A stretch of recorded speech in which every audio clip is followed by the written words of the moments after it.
তিন শ্রেণীর মানুষ যাদের দোয়া আল্লাহ কখনো কবুল করে না, ও যত বড় ভালো ব্যক্তি হোক না কেন। এরা কারা? Be careful. ওই ক্যাটাগরিতে আপনি পড়েছেন কিনা একটু মিলে আনেন তো। নবীজি সাল্লাল্লাহু আলাইহি ওয়াসাল্লামের 1 নম্বর হাদিস, আল্লাহর হাবিব সাল্লাল্লাহু আলাইহি ওয়াসাল্লাম বলছেন, উদউল্লাহ ওয়া আনতুম মুকিনুনা বিল ইজাবাতি ওয়া আলামু আন্নাল্লাহা লা ইস্তাজিবু দুআআ মিন কলবিন গাফিলিন লাহিন।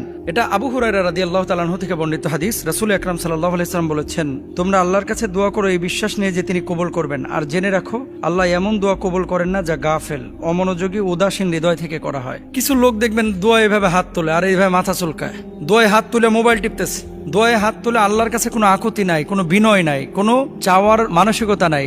ওই হুজুর হাত তুলছে, হাত তুলছে। এই গাফেল উদাসীন কোন ব্যক্তির দোয়া আল্লাহ তাআলা কবুল করেন না। তাহলে কি করতে হবে? উদউনি আস্তাজিব লাকুম, ডাকার মতো ডাকতে হবে, চোখের পানিটা ছাড়তে হবে, ভেতর থেকে কথা বলতে হবে, ইমোশনাল ভাব নিয়ে আসতে হবে, আল্লাহ তাআলা দোয়া কবুল করবেন। এখন আপনি দোয়া করতেছেন এইভাবে হাত তুলে, হাত তুলছে আল্লাহর কাছে, আর মন হচ্ছে ফোনের দিকে, মন হচ্ছে প্রেমিকার দিকে, মন হচ্ছে দোকানের দিকে, মন হচ্ছে দুনিয়াবি সামানার দিকে, তাহলে তো দোয়া কবুল হবে না। তো 1 নম্বর ব্যক্তি গাফেল, যে তার দোয়া আল্লাহ তাআলা কবুল করেন না। 2 নম্বর, হারাম উপার্জন ও খাবারের কারণে দোয়া কবুল হয় না। হাদিসের মধ্যে কি আছে? ইউতিলু সাফারা আশআসা আকবার ইয়ামুদ্দু ইয়াদাইহি ইলাস সামা ইয়া রাব্বি ওয়া মাতআমুহু হারামুন ওয়া মাশরাবুহু হারামুন ওয়া গুদিয়া বিল হারাম ফাআন্না ইউস্তাজাবু লিযালিক। নবীজি বলেছেন যে এক ব্যক্তি যে খায় হারাম, পরে হারাম, যার শরীরটা হারাম দ্বারা গঠিত, দীর্ঘ সফরে ক্লান্ত অবস্থায় আকাশের দিকে হাত তুলে বলে, হে আমার রব, হে আমার রব, আপনি আমার দোয়া কবুল করেন, অথচ বেটা খায় হারাম, পরে হারাম, শরীর গঠন করেছে হারাম, এর দোয়াকে আল্লাহ কবুল করবেন না। তাহলে যারা হারামখোর, ঘুষখোর, সুদখোর,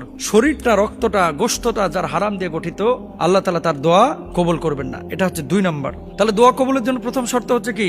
ইবাদত বন্দেগীর পাশাপাশি হালাল উপার্জন আপনাকে করতে হবে। খাইবেন হারাম আর দোয়া করবেন ফটফটায় কবুল হবে, এটা হবে না। 3 নম্বর, তাড়াহুড়ো করে দোয়া ছেড়ে দেওয়া। ইউস্তাজাবু লিআহাদিকুম মা লাম ইয়াজাল ইয়াকুলু দাআউতু ফালাম ইউস্তাজাব লি। কোন ব্যক্তি যদি দোয়া করার পরে রাতারাতি কবুল করতে চায় যে আল্লাহ কেন কবুল করছে না, হুজুর এত দোয়া করলাম জীবনে কোনো দোয়া তো কবুল হচ্ছে না। দেখেন, দোয়া কবুল হবেই 3টা পদ্ধতিতে, হয় দুনিয়ায় পাবেন, অথবা আখিরাতে পাবেন, অথবা দেরিতে পাবেন।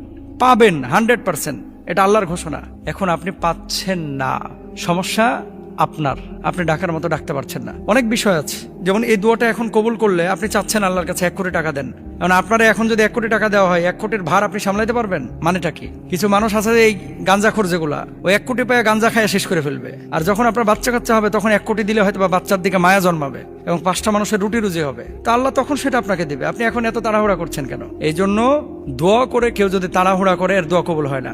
স্থির হইতে হয়, তাওয়াক্কুল করতে হয়, ধৈর্য ধারণ করতে হয়, তাহলে এই দোয়া কবুল হয়। আল্লাহ সুবহানাহু ওয়া তাআলা বলছেন, ওয়াইদা সালাকা ইবাদি আন্নি ফাইন্নী করিব উজিবু দাওয়াতাদ দাঈ ইযা দাআন। আমার বান্দারা যখন আমার সম্পর্কে জিজ্ঞেস করে, আমার কাছে